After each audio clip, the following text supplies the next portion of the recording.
What is happening? Welcome to the Plus Pitch Podcast, your morning pitching podcast from pitcherlist.com. My name is Nick Pollack. Today is June 26th. And yes, we are going to talk about baseball. Did you join us for the Jacob Mizorowski and Paul Skeens matchup on Playback yesterday? It was so much fun. We had Eno Saris there. We had Paul Sport in the chat. We had Eric Samolsky there. We had Justin Mason. We had 250 people joining us to watch this game live. And chat was the best. It was so much fun. And it's how Playback should work. So join us at playback.tv/pitcherlist. You don't want to miss these things. It's just watching games with good people. You know, as we talk about what's going on with it, it's just a really fun time. It's better than your typical broadcast. So come on by. If you have MLB.tv, you watch all the games for free. It's great.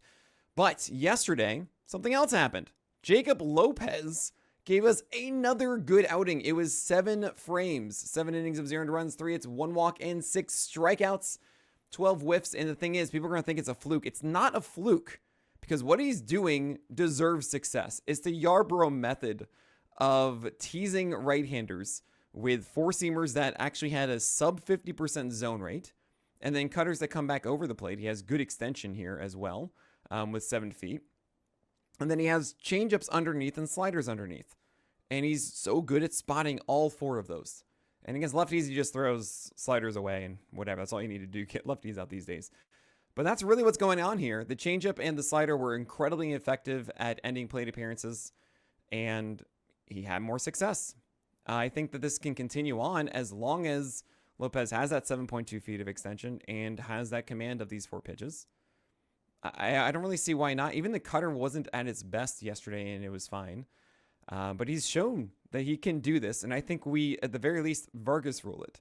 We pick up Jacob Lopez, and we just roll with it and hope that he can continue doing it. Actually, the Vargas rule itself is really that. It's just guys who are in good command and have that rhythm, and they keep going until they get disrupted, the rhythm is lost, and then bam, we move on.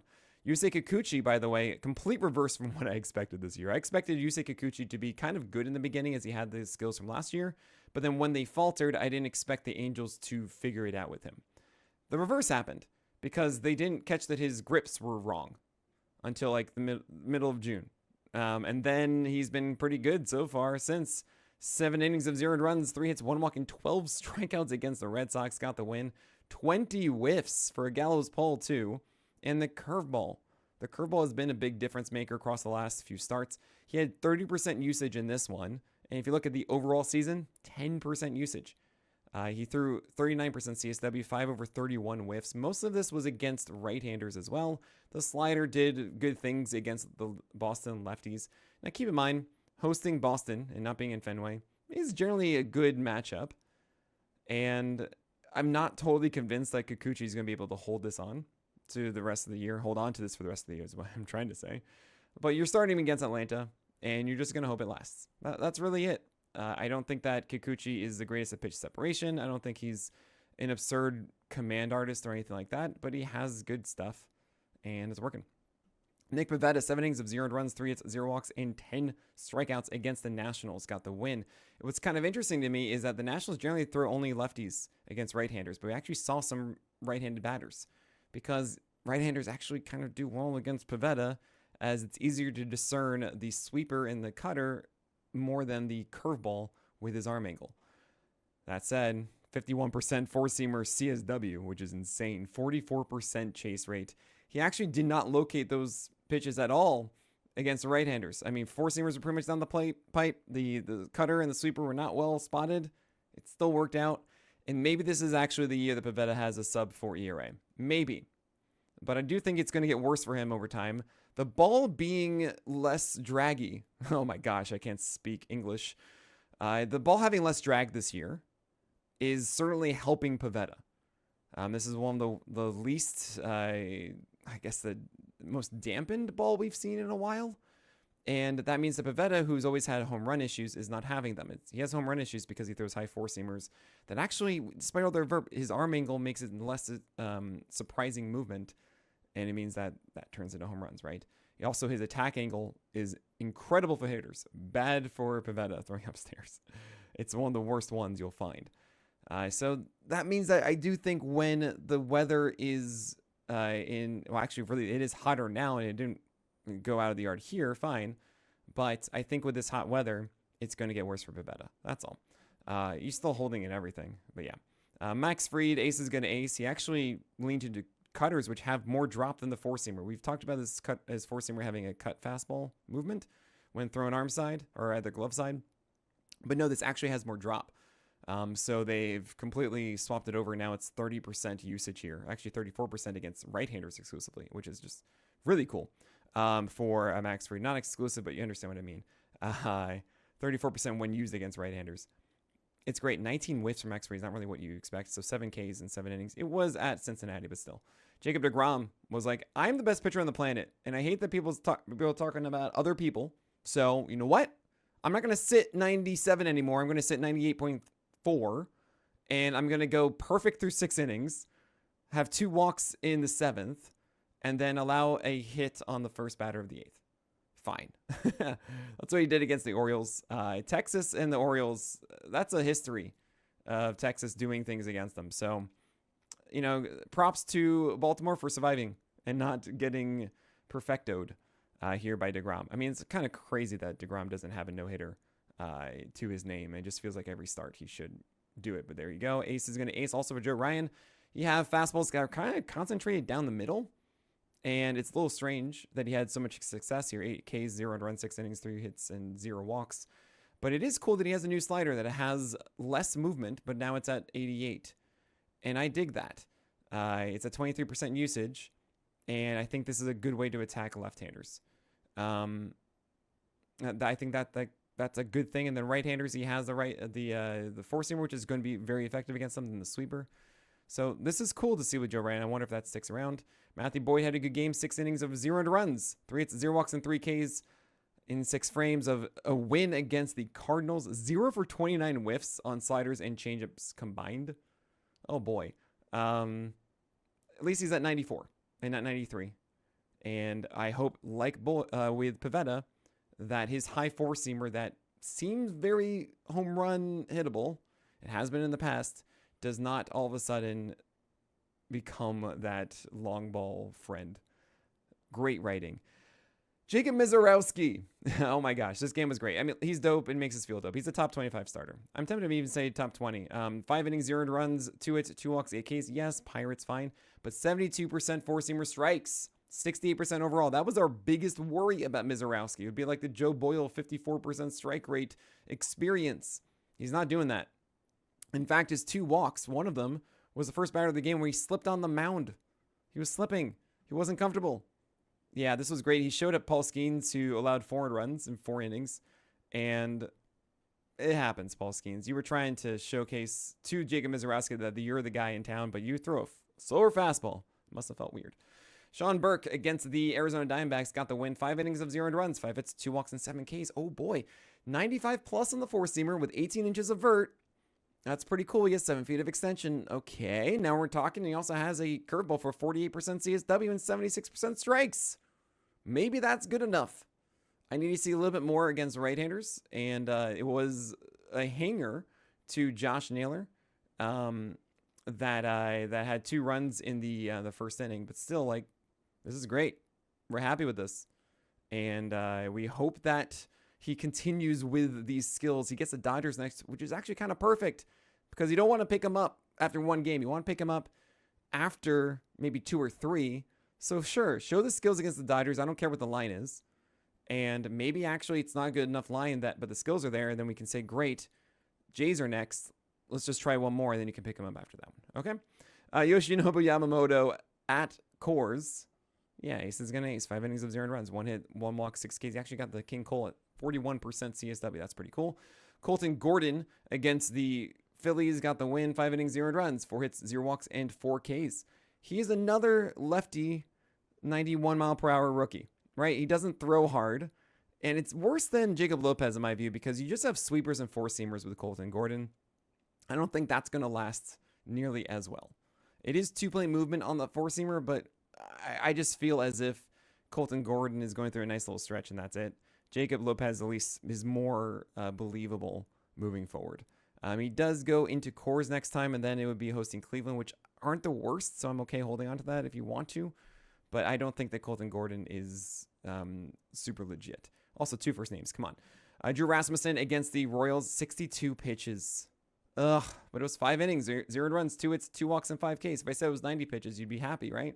Still, I mean, that had complete game shutout written all over it. You only need 38 more pitches to get to 100. Oh man, I don't know.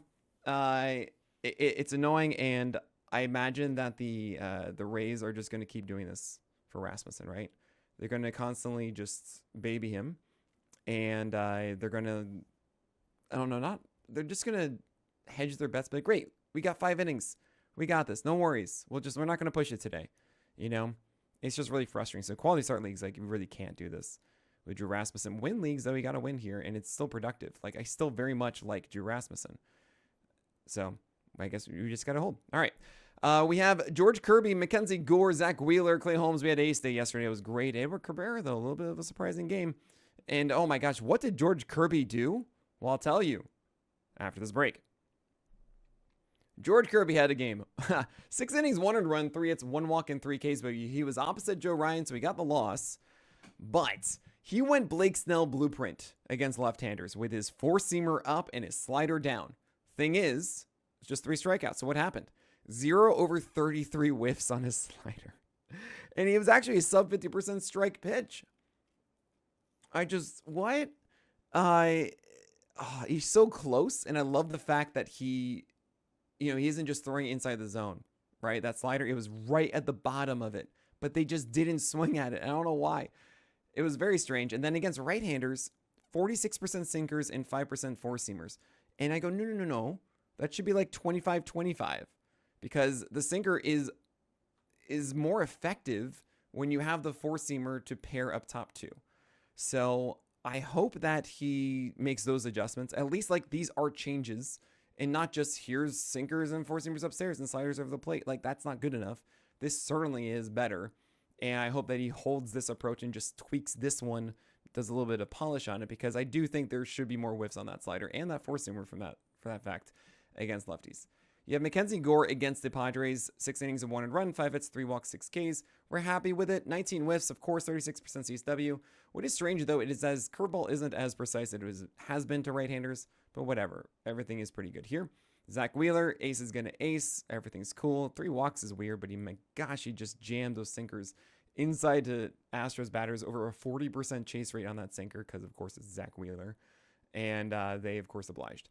You have Clay Holmes against Atlanta. It's another bad walk game. 5 innings, 1 earned run, 3 hits, 4 walks, and 2 strikeouts against Atlanta. But he did get the win. And you're starting to be a little bit nervous. But honestly, I think everything is pretty good, save for the kick change. That's been eluding him. But it's really close to the slider and the sweeper. The sinker is in the zone a lot. It's fine. You should be okay with Clay Holmes. Logan Webb against the Marlins did not have his sweeper. So he went to 40% changeup usage. And it worked, 6 innings of 200 runs. However, 6 hits and 3 walks and 6 Ks. So you have a 1.5 whip and a 3 ERA and 6 Ks from Logan Webb. It reminds me of like 2024 Logan Webb a bit, which is a little frustrating because you don't want him to be a whip killer. And he's been so good and be able to go deeper into games. But yeah, it's just one of those games. Don't worry about it. Also, the cutter was a little bit too high. It was a lower strike rate than we normally see. It's all right, Logan Webb. I love the fact that you were able to just go into your pocket and be like, fine, I'll just throw these changeups that the Marlins elected to foul off at a 32% rate. Whatever. You made it work. Good stuff. Edward Cabrera against the Giants, 5.1 innings of only 2 runs, 3 hits, 3 walks, and 6 Ks. If you streamed them, congrats. I got the streaming win for this one, and 39% strikes on his sinker and 64% on his 4-seamer. Wait, hold on. That's not it. Wait. He threw double the amount of sinkers to 4-seamers and finally does that, and he just doesn't get strikes in the sinker all of a sudden. It's unbelievable. Look, the slider and the curve made up for it, and his changeup was good against lefties. Great. But my gosh, you just don't know what you're going to get out of Edward Cabrera. He gets the Twins, he gets the Brewers, and Baltimore up next. I don't feel like I need to get this in a 12-teamer. That's really the case at the moment. Richard Fitz against the Angels, 4 innings, 2 earned runs, 4 hits, 1 walk, and 6 Ks. And we hadn't, just think about it this way. Richard Fitz, at the beginning of the year, got hurt. And he came up for these moments briefly, but it was really because he was needed when the Red Sox needed a starter, but he hadn't gone through rehab yet. It was a case where he shouldn't have showed up. So just think of like Richard Fitts in April, IL, and then you haven't seen him until now. And he's sitting 96, 97, not 95 on his four-seamer. High location. It catalyzed 10 over 37 whiffs in that four-seamer. Thing is, the rest of the stuff, You know, the sweeper and the slider have 1 to 2 extra inches of sweep on them, which is cool, but I don't really like where he's spotting them. The curveball is kind of like a show me pitch for curveballs. Don't like it. That said, it was 83 pitches. And Fitz is going to get the Reds carpet, even though it's Fenway, which I still think applies. So I'm in on Richard Fitz for that game. That's it. And we'll see where we are from there. Also, this was still ill. He's coming back. Nerves a little bit more erratic. It could be much better next time. Jack Flaherty against the Athletics. I was suggesting after his last 2 starts that Jack Flaherty was tipping his pitches. And the thing is, this is a very poor quality start. 6 innings, 300 runs, 5 hits, 4 walks, and 7 Ks. But 19 whiffs and a 37% CSW. A lot of big whiff games yesterday. And Flaherty went 11 for 21 whiffs on his curveball. He also threw a lot of fastballs down the middle that the Athletics just didn't take advantage of. And the way I see this is Flaherty clearly wasn't tipping now, right? They were selling out for fastballs, and they mistimed it at times with the curveball versus the fastball. And then in 3-ball counts, Flaherty didn't throw what he needed to do, those walks, right? The slider wasn't very good, 45% strike rate, but the way I see it, Flaherty, all the tipping stuff is done. He's getting those whiffs now again. I'm very much in on Jack Flaherty. I think he's actually a really good buy low right now. He gets the Nats and the Cleveland Guardians next. That's Jack Flaherty. This is Michael Wacha, 6 innings, 300 runs, 9 hits, 1 walk, and 9 strikeouts. So a very, very poor quality start for Wacha with a dusty donut here with the loss. He's going to Seattle next. I'm in for that one. He also went 7 for 18 whiffs on his slider, which we don't really see. We don't see those kinds of whiffs. So there are 19 whiffs overall. Normally it's just a changeup doing good things. And the precision on the slider was really, really good, especially to right-handers down and away. That's exciting. So hopefully his strikeout rate, which is like 19% right now, which is kind of shocking to me, gets it a little bit better for next across the second half, if that slider is a real thing. Chase Delander, this is a weird one against the Dodgers. 5.2 innings of 300 runs, 3 hits, 2 walks, and 1 strikeout. How am I supposed to buy my bread with this? But remember, it was the Dodgers in Coors, and also was downpour rain while the 2 of the runs scored in the 6th, which would have been the 3rd out. I mean, yeah, just ignore this. Can we just ignore this completely? At least Chase Delander actually threw some high 4-seamers that were effective, I guess. I don't know. I don't think that Chase Delander is doing enough with his secondaries, and it's also slightly empty velocity. It's a decently flat attack angle, like 97, but it's not a good vert. It's not good extension. It's also Coors. Okay. Gavin Williams. Oh my gosh. Gavin Williams. Think about my whole narrative, my whole thing and blueprint for Gavin. It's saying, look, you have this fastball. It's 96 to 97. You have 7 feet of extension. You get a lot of strikes with it. Okay. If you add a cutter, and you bring that thing from last year and you really lean into that instead of making a slider or whatever, then you have a second strike pitch that should be really effective. And then hopefully the curve and the sweeper that are like these 50% strike pitches are okay enough to get you through games. And then finally the cutter shows up. But what happens? Gavin Williams decides, all right, I'm going to throw 95 or 94 on my fastball with 6.3 feet of extension. I'm like, what? Low strike rates on the fastball all of a sudden, right? But he finally did it. 96, 97 on his fastball with 7 feet of extension. We finally got there, but he didn't throw strikes with it. And it was a 59% strike rate. He did not get the 4-seamer upstairs. Do I have to be more specific, Monkey Paw? Like, 42% strike rate on his sweeper as well. But the 92 mile per hour cutter is around. It wasn't located well.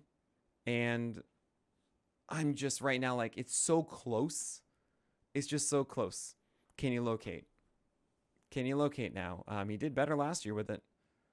I don't know. So he gets, it doesn't matter. He gets the Cubs next.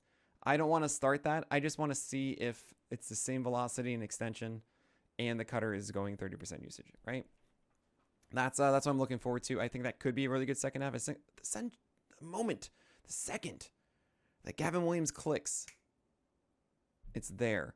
And it's not like with Luis Ortiz or Taj Bradley or these other Peas guys who are just, it doesn't make sense. You don't know how the path is going to happen. I see it with Gavin. But maybe the command just isn't good enough, and that's just what it is. You have Max Scherzer coming back in a still ill 5 innings, 300 runs, 6 hits, 3 walks, and 4 strikeouts.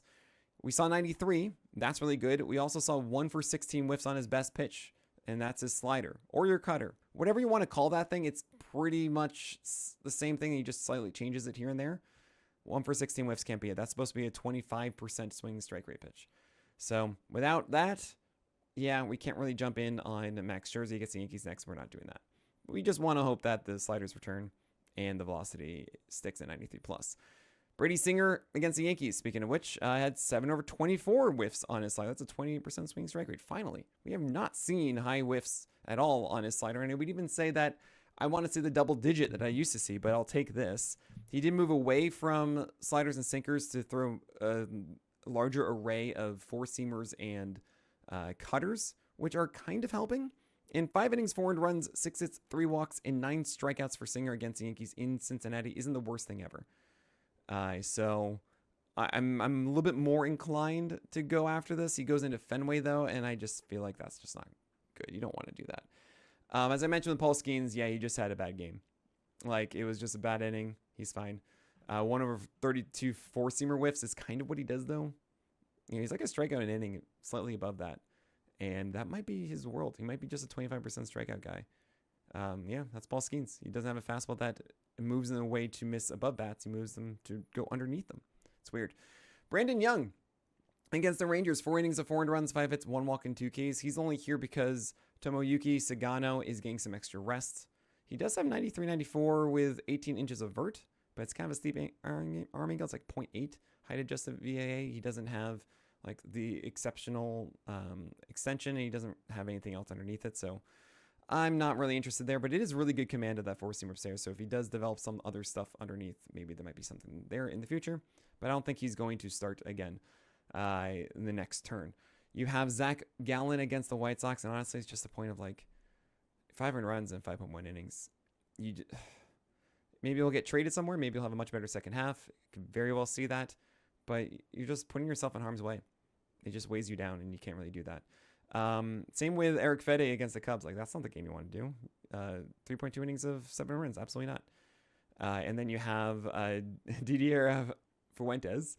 3.1 innings of 6 earned runs. 8 hits, 0 walks, and 1 strikeout. How am I supposed to butter my bread with that? We saw less vert down to 15 inches instead of 16 plus. And we also saw 95-96. But we also saw 1.8 height adjusted VAA. And he just needs to get it upstairs. And he didn't do that. The sweeper and the curve are also something that can be improved upon. And honestly, look, I know this looks terrible, but it's possible that DDA does well against the Angels. I am not picking him up in my 12-teamers. All I'm saying is that if you're in a dire situation, yeah, we've seen Fuentes locate the 4-seamer far better. And I think that that could work if he does locate heaters upstairs and he has something else underneath. Just throwing that out there. Don't give up on DDA Fuentes after his second start. That's all. All right, that is it for today. Enjoy Shota Imanaga coming back from the IL to make a... Yeah, it's been a long time. We missed you, Imanaga. And it'll be nice to call you I am AGA once again. But that is it for today. So my name is Nick Pollack, and may your BAPS be low and your strikeouts high.